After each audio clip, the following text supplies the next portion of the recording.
So here I am with my good friend Rehan. We've met in the last year and we've figured out that we've had some really interesting conversations because I'm a mom. I'm a mom of three that now early 20s and one is, I can't believe, actually 30. Oh my gosh. And I've also been an educator for over 35 years. And so I know a lot about kids, but I'm not a kid anymore. I was once, so I remember some of that stuff, but um, it's we've been having some interesting conversations, right, Ryan, about the relationship between a parent, coach, teacher, and a team.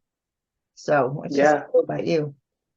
yeah. So I am closer to being a teenager. I'm 20 years old. I just finished being a teenager myself. And what's been really good about this is that Susan and I have been exchanging on, like she said, the relationship that parents have with their teenagers and vice versa. And it's been interesting to share both of our perspectives when it comes to this whole entire dynamic, Mhm. because we know that, there can be some disconnect sometimes, and trying to build that bridge again and looking at things from two perspectives is really cool. And yeah, so we just thought that we would, record one of our conversations and share it with everyone who's watching this, just to give those two perspectives and hopefully help in some way and shed some light. And yeah, Yeah, and I'd say the overall goal is we we think, I mean, I believe this as a parent, that the relationship between the parent and the child, parent and the teen, is the most important thing. If you don't have a relationship with your child or your teenager, when they become a teenager, especially, they're not going to listen to you. They're not going to tell you things. It's just the foundation of a good parenting strategy is to have a relationship with your teen. So we've been talking about that because as a mom, I realize now when have conversations with my daughter, who's now 24, she tells me things that I didn't know were going on. And if I would have had a better relationship, maybe I would have. So, Rehan, what do you think is the best way to have a relationship with your parent? I mean, we want you to be safe. That's yeah. our biggest goal, is they're safe and to turn out to be a good human. But it seems like sometimes our teens are just like going against us, everything we're trying to do. What would you suggest, since you're so close to that age, a Yeah. parent should do? Yeah, for me, the one thing that I say, and this is in any relationship whatsoever, there are two aspects that are super important to have. The first aspect is trust. You need to have trust between both parties, and trust is something that has to be worked on. It has to be developed over time because, I mean, I remember when I was, younger, when I was 13, 14, 15 years old. I moved from my home in Canada. I moved to France and I was living on my own. And I remember my parents, we talk every single day, right? So really close with my family. So we talk every single day. And they'd How old ask were me, you when how you are moved? things going? I was 13. I was That's 13 when pretty I moved. young. Pretty young. Yeah. Pretty young, pretty young. But again, my parents allowed me to move because there was that trust. They had the trust in me, and that's the reason why they were even willing to entertain the idea of me leaving home. Mhm. Um, and then the other thing is, as teenagers, we sometimes get into our own bubble, right?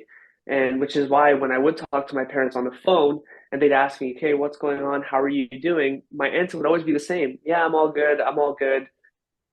Fine. Yeah, I'm Good. fine.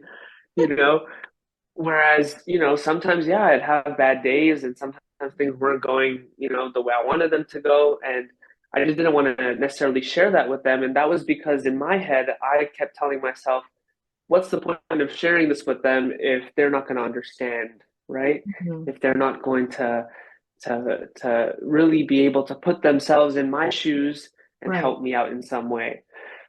So there was there were a bunch of layers to it. And so that for me is one thing. You have to be able to develop that trust so that you create that link, you know, between the two of you. So whether you're a parent or a teenager, you have to be able to create that link and trust, help the other person trust you, essentially. Mm-hmm. And then the second thing, which I think is super important, is honesty.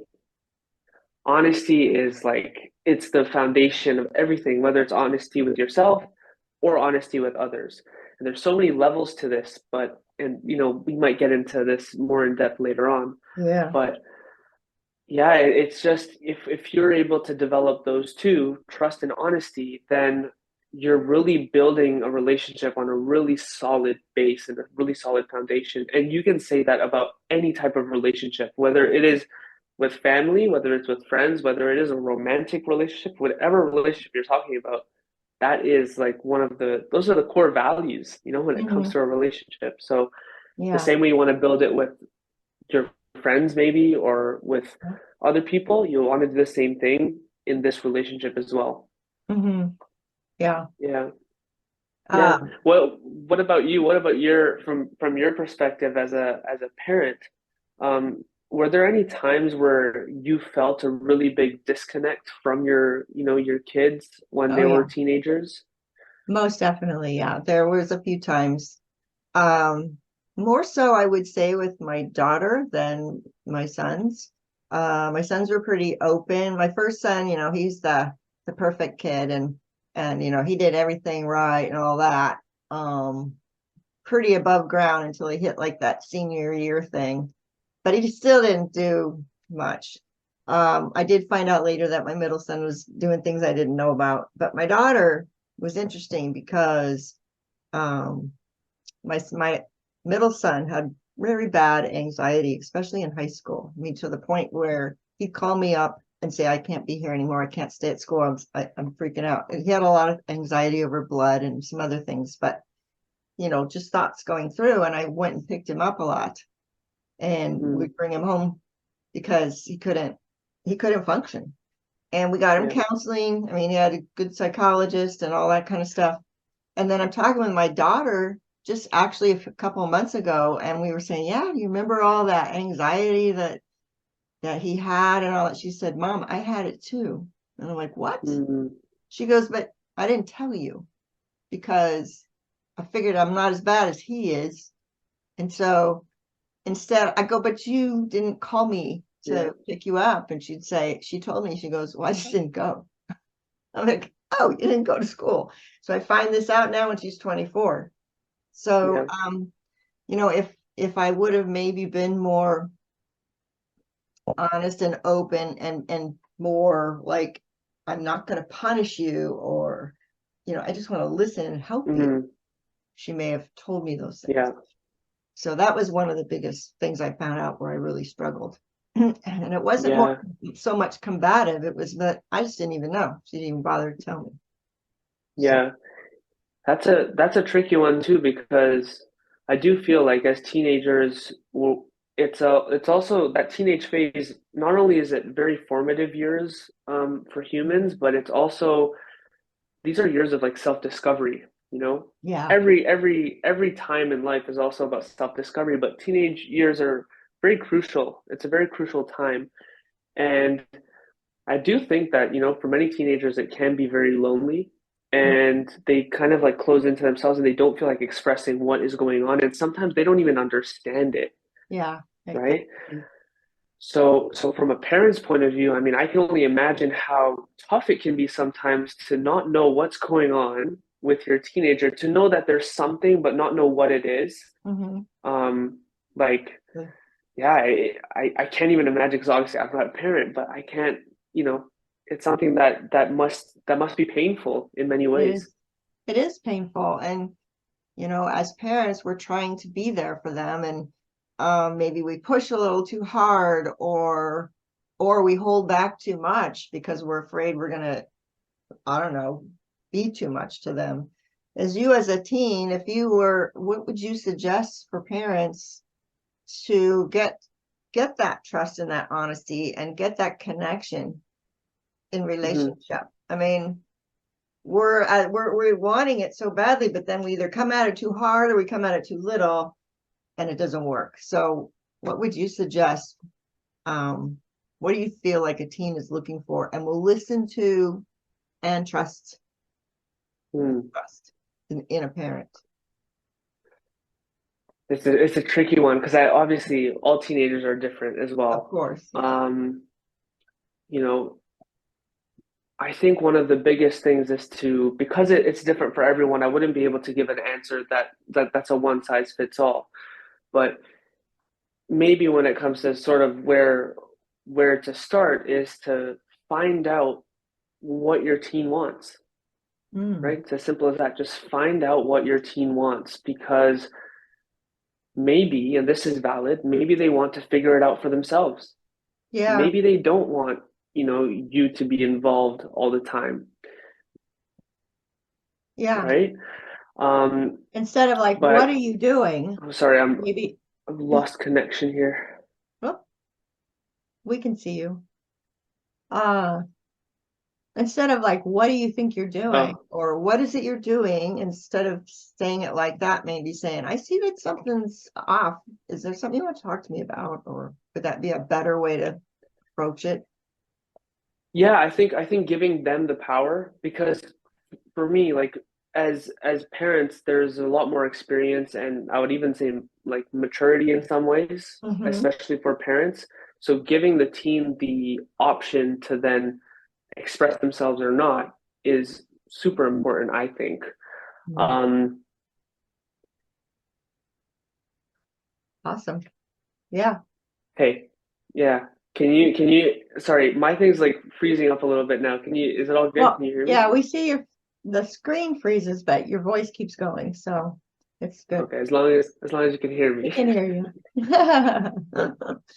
Yeah, so I think Um, when you say yeah. giving them the power is a really good thing because it shows you care and you're not being like over here. You kind of want to get to this, I think, is what we're looking at, rather You than want to meet them exactly. You want to where they're meet them at. at their level. And this is actually funny story. So when I was about 15 or 16 years old, I went to GYLS, right? Tony Robbins' Youth Leadership Summit.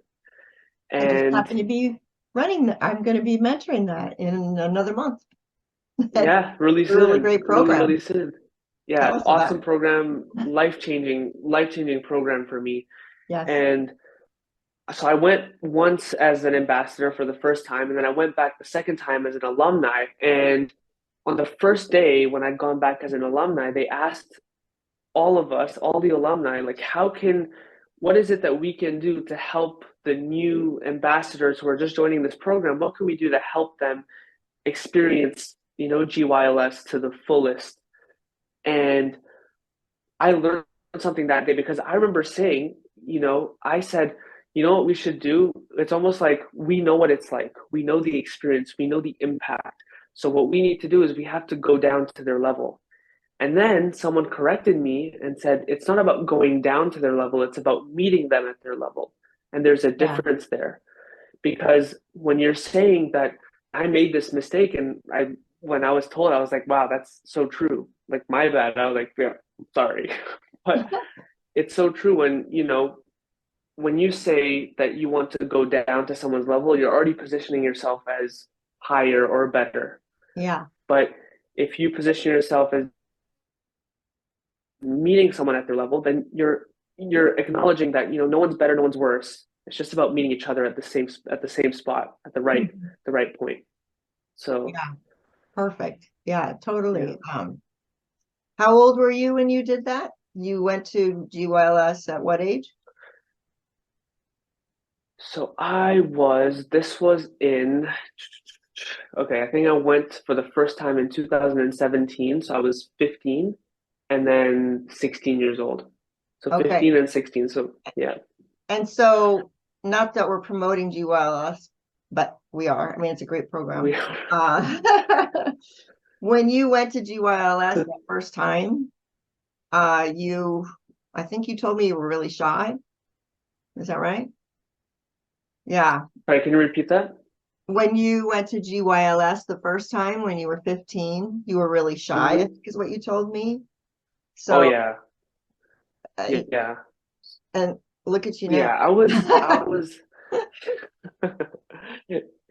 yeah, I had a really hard time interacting with new people. I had a really hard time, especially when I was surrounded with really high energy. I never found it in me to meet that energy.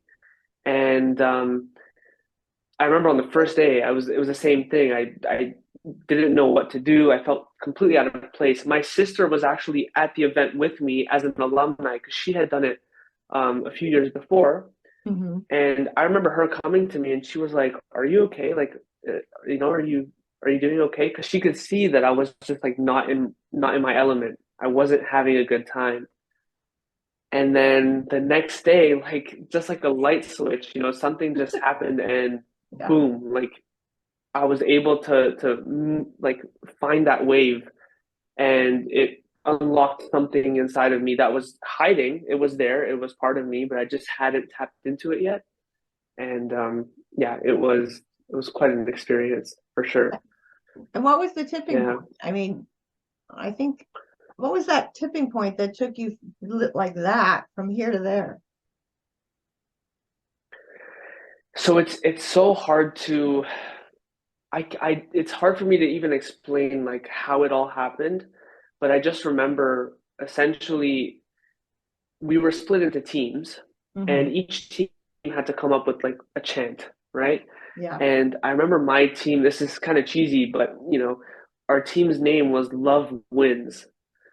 And we were trying to come up with a chant and our chant was, yeah, by the way, I love the message. Like love wins, it's a great message because I truly believe that, love is really powerful. Mm-hmm. But I just remember we were trying to come up with a chant, and essentially the chant that we came up with was pretty much just spelling out love wins, which is very, very creative, I know. But it was almost like it was such, I'm not going to say it's ridiculous, but it was such a, I mean, teenagers would call it, it was cringy. Um, Not the that, best work. yeah. Marketing. But no one wanted to start the chant. Mhm. And then there was like a switch that literally just turned on inside of me where I was surrounded by people who were no longer providing that much energy. And then I realized I was like, oh wow, like I'm not the only one. I'm not the only one who doubts Yeah. myself. I'm not the only one who doesn't have that confidence. And then I was like, you know what? I can step up and I can do this. And it just happened inside of me. And boom, I started screaming out this chant. And that moment, like it's lit that fire inside. And then from there, it was one of the like, yeah, that helped me experience that event in the most amazing way. And it was like the best thing ever. So you saw nobody stepping up to the plate, and that's a Hmm. little embarrassing because our team's going to be like, right? And so you just went way out of way out of your comfort zone Yeah. to go ahead and go, all right, I'm going to do this. And then once you did it, you probably got a really great reaction, is my guess. Not as scary as you thought. Because everyone joined in. Yeah, all of a sudden you led them, and you're like, whoa, I'm a leader. I can do this. Yeah. Yeah, and then from there you kind of get into this. They call it like, athletes call this the flow state. Tony Robbins also talks about this being in a beautiful state of mind. You get into the state of being Mm-hmm. where you just you just feel so much more. You are happier, you feel more fulfilled, and you're able to interact and connect with people so much more. There's nothing that's holding you back. Um, and you're I remember talking to the other members on the team and asking them like, what's your story? Like, I want to learn more about you. And Yeah. then building those connections and those bonds, and then it just made it so powerful. Yeah. Um, Yeah. and that's one of the things that you and I know really well is that you can change anybody, teens, adults, whatever, anyone. You can Yeah. change the way you're feeling like that if you just know how to Yeah. do it. And that's one of the things that we're going to be teaching when we're working with kids. I'm going to be working with Hmm. kids. You're going to be working with kids, teens. And Yeah. you can change all that on a dime. It just takes the willingness to do so, you know. Uh, so Yeah. 100%. right. Yeah. Uh, so as a parent, then, if I'm working with you, my teenager, and Mm-hmm. my teenager is, let's just say this, because I know this used to happen a lot. My teenager used to go, what mostly my daughter, but some of my sons too, into their room for hours at a time. And I'd be like, what are you doing in there? And sometimes I'd be knocking on the door and they're like, leave me alone, Yeah. whatever. What should we as parents do when they're in that room? I mean, sometimes they're doing things they shouldn't be, but I remember being in my room Yeah. a lot when I was a kid. And what's going on in there? I mean, you got any insight? Yeah. I'm sure you did that. Yeah. Yeah. So when I did that, it was when I felt the least comfortable. Mm, That was just for me. yeah. When I when I felt like, and it was always something that was going on either inside my head, or I wasn't ready to talk or to express myself, and I felt scared. It was one of those emotions and feelings was always linked to me being inside my room, like, closing the door and everything, being on my, I didn't have a phone at the time, but it was more like my iPod Touch. Yeah. Um, Well, but I didn't have any when I was a kid, it so was it um so I mean, that could be one thing, for teenagers. It's like they retreat into their own bubble because they don't feel comfortable. Um, but then the flip side to that is that maybe they actually feel very comfortable on their own now. Maybe mm, they've developed some sort of a coping mechanism or relationship with themselves, because maybe they haven't experienced that outside with others, that right. they've decided, you know what, I feel better on my own, so I'm going to stay on my own. And I experienced this firsthand, um, with someone who I knew very well. He Hmm. was younger than me, about 4 years younger than me, and he loved playing video games. And he'd get home from school and he'd go straight into his room and start playing his video games. Like, he'd close the door, have his headset on, he'd just be That sounds immersed familiar. into his video games, Hmm. right? Yep. And he'd communicate with his friends through the headset. They'd be online together, but that was his safe space. Yeah. He enjoyed that space. Hmm. And in the world that we're living in now, like, it's becoming normal. That is, Right. and it's almost, I almost want to say, like, if that is the case, then that is okay. There needs to be a balance. There needs to be a balance. I do believe that there needs to be a balance. And if there is, if it is something that is negative, if it is having negative effects on their life, then Hmm. that's obviously a problem. But Yeah. sometimes it's something that's positive. Sometimes it's something that they just need for themselves, right? And Yeah. so it could be a bunch of different things. It really depends on the perspective. And if you want to find out what it is, have a conversation with your teen. Or if they're not ready to open up with you, then try and build that trust before having that conversation. Take Hmm. it step by step so that you can actually find out what it is. Because maybe you'll find out that they're just happy being on their own and being in that space. Or maybe you'll find out, they're using that as a way to escape something that's happening in the real world, or something that's Yeah. happening outside of their room. Um, and yeah, so I think it's super important to find out and identify why. Hmm. Why are they doing that Right. before judging them or before telling them what to do or how to behave? Um, And I think that's great, because you saying that without yeah, judgment, without jumping to mhm, conclusions, with, all those things that what's going on behind that door could be really good. yeah, Or it could be an invitation to say, do you need some help? Or hmm, I'm here for you, but not right then, right? yeah, Let them have that space, do it at another time, and hmm, do it in a way um that's not coming at them, that's just opening up and say, I see this from you. I yeah, see you like to spend a lot of time in your room, which is fine. Just, yeah, is there anything I can help you with? Or would hmm, you like to talk about something? right? I think we tend sometimes 100%. to be too much like this as parents, like, why are you doing this? Don't do this.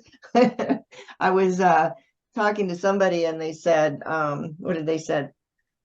Catch themselves saying to their kid, if I catch you doing that again, this is going to happen, It's like, Yeah. okay, I'm just not going to let you catch me. That's fine.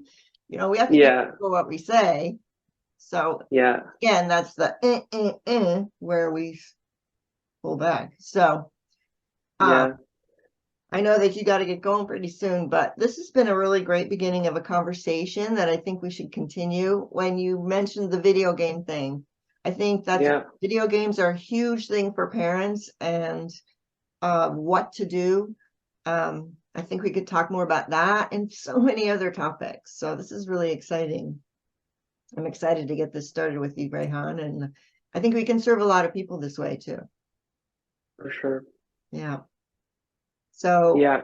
Yeah. 100%. one of the things too is that here's Rehan. I mean, he has a really good relationship with his parents, but I'm a mom to my kids, so sometimes they listen to me and sometimes they don't. But I'm also a teacher and a coach, Yeah. and I've found through my teaching and everything that sometimes kids will talk to me more than their parents, even though the parents are saying the same thing. Do you find that? Oh yeah, all the time. All the time. And the crazy thing is, like, even as we're having this conversation, everything that, parents, at least I see it from this point of view now, it's everything that parents are trying to do, they're doing it out of love. They want the Yes. best for their Oh, kids. Like that's definitely. that and sometimes, they want the best for them, but then the teen is, going through their own stuff. And so sometimes, and this is inevitable, and it's not like the parents' fault. I remember I do this to my parents all the time, but they tell me things, and I'd be like, I don't even know what you're saying. Like, there you go again, telling me I should, clean my room. And I'm like, all right, whatever. And then I'll hear it from someone else, someone who is outside of the picture, and they'll tell me, you know what, you should clean your room. And I'd be like, that's an amazing idea. Yeah. Yeah. I love You that. should clean your room because it makes you a better person. It makes you more organized. But your parent just told you that, but you didn't listen at all, right? They Exactly, just want a clean exactly. room, you know? Yeah, Yeah. exactly. So sometimes you need that outside perspective. You need that external, whether it's a mentor, whether it is a coach, um, and it could just be like some sort of an influence, a positive influence, somewhere on the outside who's not involved every single day, but who can still be there to guide and help. It's super important. And like I experienced that firsthand with GYLS because I was getting this external influence that came in and that completely opened things up for me. Yeah. Even though my dad, who was huge in personal development, was trying to share these things as well. Um, you know, this this is the external factor, the fact that this was coming from someone outside, Right. someone who I didn't necessarily know, but who I trusted, Mm-hmm. made a Yeah, huge difference. exactly. Yeah. Yeah. So both you and I are trying to do that for teens, and we can be Yeah. you can be that other person that really gives them Hmm. valuable and action oriented things that hopefully they would listen to us. So, well, it's been a great Yeah. conversation. I think we will Yeah, definitely do it again. So those of you who are listening to for us right sure. now, we hope you join us again, and we will have some information available for you in the show notes if we have those, or however this goes. We're hoping to turn this into possibly a podcast that continues. Yeah, it could be podcast that continues, could be we'll see. We'll see where this goes. But this is good. I think, I hope that people are going to be able to get value from this and, Yeah, take whatever they can take from it. And yeah, I think that these are good conversations to have. for sure. And I'm looking forward to having more of them. Yeah, and if at some point reach out to us, we'll put our contact information. If there's something you want us to talk about, let us know. Teen or a parent. Yeah. Yeah. So, Yeah. all right. Teen Well, or parent. Yeah. this was good. Yeah. I think we Thanks, did it. Susan.